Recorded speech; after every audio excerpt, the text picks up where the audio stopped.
Eunice, first of all, welcome to the program. Thank you for the time. Yeah, well, hi, Rob. Thanks for having me. Tell me why you wrote this book. Well, Rob, there are many reasons why I wrote the book. I felt that the truth needed to be told coming from our side of the story. From our, I guess it started in 2007. We were asked to speak out on the issue, and at that time, I didn't know at that time that that they really didn't mean it. Like the settlement agreement that came out by the state board and the university officials. Who asked you? Who asked you to speak out on it originally? Well, when this first came out in 2005 or 6, I don't remember the exact time, the exact day. I think it was 2000, maybe 2007. We started hearing on the radio that if the two tribes didn't have a vote on it and give the okay, that they were going to have to retire it. And back then, I worked at our little grocery store on the reservation, so I had access, and I met with our members every day on a daily basis, and they would come in and ask me, "Did you hear about that on the radio? They say they're going to get rid of the name and logo if we don't have a vote." And they would come in and they say, "Who's doing this? Who's pushing this?" And none of us knew. So that's when I decided one day. My son called me and he said, "Mom," he said, "I know you're really upset about what's going on with Fighting Sioux name and logo." He said, "But John Chesky," he said, "has a committee formed. He'd really like you to be on it." So I got a hold of John, and we from there we called the university and we talked. We were put in touch with Phil Harmonson, who told us that he wanted to give us a tour of the university if we'd bring some people along, bring a delegation along, and we did. We got just ordinary, regular people from Spirit Lake, and we all went out. We went to the university, and that's when it started. That's when they gave us a tour. We were welcomed every place we went, and the last one was at the Native American Center. And that's where we run into some hostilities. And, we thought we were going to be meeting some Native Americans who have gone to school there, who are going to school there, and they would have, told us, you guys should come to school here. We've been going here, we like it, and all this. And the first thing they asked us was, "We hear you guys are in support of that name and logo." And we all kind of stopped in our tracks, and we asked them why. And they said, "Well, if you come to school here, you'd understand why." And they start telling us that, they're always being asked about it. And my son said, and that was all they said. And he said, "Well, are you telling them how you feel about it?" And they said, "Well, yeah, but they were bugging about us all the time." We thought we were going to hear some horror stories, and that was it. And that's where it started from. That's where we started trying to figure out what's going on here. So as we did go along, as I tell in the book, I give a timeline in the book, what happened along the way. And, as we got more into it, our committee, and then we went ahead and we got the vote got put on our ballot. And when we had the vote, of course, everyone knows that turned out 67% of our Spirit Lake tribal members voted to save it. They wanted the university to use it. Well, anyway, shortly after that, we started realizing we weren't working with a friendly group. We were working with an opposition. And some of those were the state board members, the university officials, and others in the community, in North Dakota here. So I wrote the book. It's got all the details in it. If you can purchase on Amazon.com right now. I'm going to be selling copies. You'll be able to send in a payment, and we'll sign the book. But the biggest reason that I wrote it was my grandmother, Elvina Alberts, along with other tribal elders and officials on Spirit Lake, as well as Standing Rock. In 1969, they worked really hard to create a mutual benefit agreement with UND, where they would allow them to keep the name forever as long as we got some educational opportunities out of it. They even performed a naming ceremony, that gave President Starcher to use the name forever. And a lot of people don't understand our religious way of doing that. And when we give a naming ceremony, that name is yours forever to use. We don't take it back. I don't know why some of the, I guess you call them anti-logo people, Native Americans, won't acknowledge that. I don't know why. I'm sure because they want the name gone for whatever their reasons are. Talking about not acknowledging that there is a great deal of support within the Native American community, particularly the Sioux community, for the nickname. Recently there was a controversy over some T-shirts. They said "super drunk." They showed a Native American chief's head with a beer bong between the lips. I think clearly very stupid, very offensive shirts. But as a result of that, we've seen sort of a reignitement of the logo and name debate, including today. There's a summit being held in Bismarck by Chancellor Larry Scogan of the North Dakota University System. He invited several stakeholders, I guess, in the issue to the meeting. To your knowledge, was anybody from your group or your committee invited to attend that meeting? Rob, I checked with a couple people when I read about this, and to see if anyone like John Chaskey or some of our committee members, Frank Blackloud, if they were invited. None of us even knew about it until this came out here just a little bit ago. And I did look at the list of people that were on there, and the only ones I acknowledge that probably, I don't even really know any of them except for our tribal chairman, Russ McDonald, and then I see Eric Lonchi was invited. And I'm not sure about some of the other ones. I've seen David Gipp on there, Lee Janot. I mean, these people are anti-local people. I don't know about too much of the other ones on there. I see Kelly's there, of course. But no, I really don't think any of us, we were even aware of this. We didn't even know this was going on, or we would have asked. That's how it's been. We've had to ask to be invited. So they've just avoided us like the plague. So the name of your book is "Aren't We Sioux Enough?" and I think that speaks to maybe that sort of longing of and what I think is sort of the absurdity at the heart of this issue, which is that you have a group of people saying that the logo and nickname is offensive to Native Americans, and yet a very strong pushback from a tribe here in North Dakota. When you voted for it, as you mentioned, almost 70% of the turnout was in favor of keeping the nickname. And I think your title sort of says, why isn't that enough? I mean, we're a Sioux tribe, we're the Sioux people, we're saying it's okay. We're in your case specifically descendants of people who granted this name back in the 60s. Why isn't that enough? Is that ultimately the question you're asking? Right. Yeah. How many times do we have, especially Spirit Lake, how many times do we have to give the okay for them to use it? We've spoke out, I don't know how many times on this issue, since the 1969 ceremony. And these group of people who are trying so hard to get rid of it, I mean, when you look at who they are, their names, it's always the same group, the same people over and over. And some of them, I believe, are still at UND students. And I think I don't know, my opinion is some of them have been going to school there for 20 years. Why?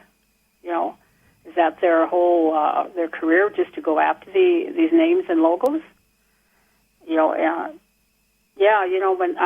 Another reason I named it Aren't We Sioux Enough is when we went to federal court back in 2009, I think it was, or 2010. And when the judge talked to both the attorneys, he asked the NCA attorney, he said, how many Chippewa tribes do we have in the U.S. and Canada? And the attorney, the NCA attorney said, I don't know, quite a bit. And he said, but you allowed one tribe in central Michigan to give namesake. And he said, how many Seminole tribes are located in the U.S.? And he said, well, I don't know, a few. He said, but yet you allowed one tribe there to give namesake. And there were about 7 or 8 of us from our committee sitting there, and he kind of looked at us and he said, aren't they Sioux enough? Huh. And I thought, why don't we, and I have it in the book, I don't understand, didn't understand at first, but now I do understand it. The more I look at it, many things played out in this thing, Rob. I mean, you have to read the book. Sure. I mean, I can't go on with Eunice, everything about it right now. Let me stop you there. We got to go to a break. Can you hold through the break? Sure. All right, 701-293-9000. If you've got any questions or comments for Eunice Davidson, she's the author of Aren't We Sioux Enough? She is a member of the Spirit Lake Sioux Nation. 888-970-9329, or you can tweet me at Rob Port. We'll be back with more straight ahead on the Chris Gabriel program. Don't go away.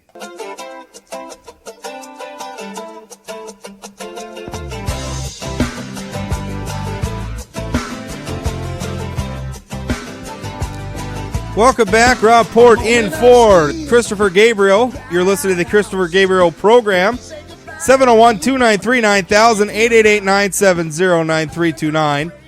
By the way, I'm from StAnythingBlog.com, North Dakota's most popular political blog, where we have a lot of fun all the time. So if you want to check that out, we're running 24 hours a day, 7 days a week, except for this morning when that thunderstorm that rolled through the area, the lightning strike, apparently took out one of our data centers, so the blog wasn't running so hot this morning. But other than that, we do pretty good. Remember, you could tweet me during the show at Rob Port. Eunice Davidson is my guest right now. She is the author of Aren't We Sioux Enough? It chronicles her fight, along with many others in the Sioux community, Native American community, to keep the Fighting Sioux nickname. And I think it's a relevant book right now. I think we've seen this debate crop up again recently because of the quote-unquote super drunk controversy. Eunice, I see right now that your book is ranked number 30 in the Native American history category on Amazon.com right now, which, given the size of Amazon's library, is pretty impressive. Really? I haven't seen that. yeah. So it seems to be doing pretty well so far. One question I wanted to ask you, though, looking at the cover of the book, I don't see the Fighting Sioux logo on there. Did you try to use the logo, or were you not given permission, or what was the story there? Well, I did email the university and what's his name, Peter Johnson, and asked him if I could go ahead and use the logo. Our graphics designer, Amanda, did up a really beautiful logo with a page on it. It was really nice, and I really wanted to use it. But I sent the email, and it was a couple weeks later, I think, when we got the email back. He said, no, we're denied to use it. So we had to improvise the best that we could. Yeah. So I think she did a really good job. You know, I would have loved to use the logo, but they wouldn't allow me to. So. Yeah. Well, I think that's unfortunate. Telling us more about this story. Your group has fought so far, but obviously there are two Sioux tribes in North Dakota. The other is the Standing Rock Sioux, and they've never gotten a vote on that issue. Tell us more about that. Well, speaking with Archie, who we kept in contact with, and some of the other members from there, they tried very hard to get a vote on the issue, and they even did a petition with 1,004 signatures to have a vote on it. But somewhere back in time when their tribal chairman, Ron Horses-Thunder, was in office, he had put a moratorium on that. They couldn't even bring it up at a meeting. They couldn't even talk about it. So, they tried everything they could, but they've been denied constantly. They won't even... I don't know what happened to the petition when they handed in the 1,004 signatures petition. Then the other group come in and handed in one with 1,008 signatures, I guess, on it to not have a vote on it. And I thought to myself, who does that? But that's what they said. A lot of times when I hear from people about this fight, they say, "Who cares? It's a sports nickname, logo. We could call it something else. It's not a big deal. The amount of time and energy and even tax dollars that we're spending on this is just not worth it." What do you say to people who make that argument? I know I've heard that too from some people, and I don't know if they just really don't care about it or they want the name and logo gone. I don't understand.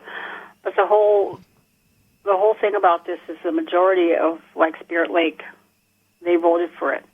When the majority votes, I would think that it would go, that it would stay. Not only that, there's been 80 years of tradition in North Dakota for that name and logo. It started back in the 30s, and it's gone through how many years of it. And they've had controversy along the way, but it's always just been a few that have been, speaking up about it and being on the media. It's just like when we had the flag raising ceremony in 2008 in October.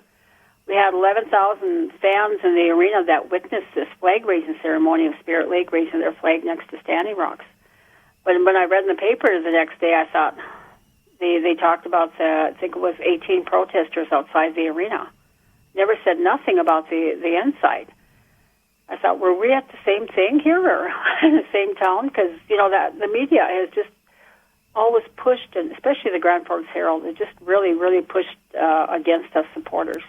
Anything I and John have written letters to them, which they haven't processed, they haven't put through. We've given longer statements to them, and they've taken just a little blurb out of what we've said. I don't know why, Rob, but I would think that most North Dakotans do favor the name and logo. I really do. I mean, when this thing came about, when our committee was out and about, and we were doing the petitions, I've gotten so many emails. I've gotten so many people responding, telling me to keep fighting, and I think that's maybe one reason why I wrote the book is because I've gotten so many responses for me to keep pushing. Keep pushing this. And I don't know, I just have, and I just feel that tradition has been here. It's part of North Dakota. I mean, Dakota Sioux. Dakota means Sioux. We've got about 30 seconds left. I'm sure you're aware of the T-shirt controversy up at UND, the super drunk controversy. People are saying that's just another manifestation of the racism that's always surrounded the logo and nickname. What's your response to that? I think sometimes people are too sensitive. Did I like the T-shirt? No, I don't think they should have done that. That wasn't very the best thing to do. But they're college kids. They're in school. I mean, they all do what do you want to call idiotic things that shouldn't be done. I mean, who hasn't made a mistake? But I know some of our members are saying that they're way too sensitive. They, that let it go. My God, it's not that big of a thing. We're not saying anything about it. But you do hear that really caused the controversy again for them to do that walk on Friday or Saturday. And, I just think all those people in that walk, for whatever reason, I think most of them or half of them are anti-local people who just used it to bring up the logo again, to try and make it disappear, to take away free speech from everybody. It's not right. News when you can. All right. Well, Eunice, thank you so much for your time and appreciate it, and good luck with the book. All right. Thank you so much, Rob. I appreciate it. That's Eunice Davidson. She's a Dakota Sioux woman. She is a enrolled member of the Spirit Lake Nation. Her book is Aren't We Sioux Enough? You could find it on Amazon.com, where it is currently selling pretty well, it seems. I'm Rob Port, sitting in for Christopher Gabriel on the Christopher Gabriel program. More to come straight ahead. Don't go away. Well, there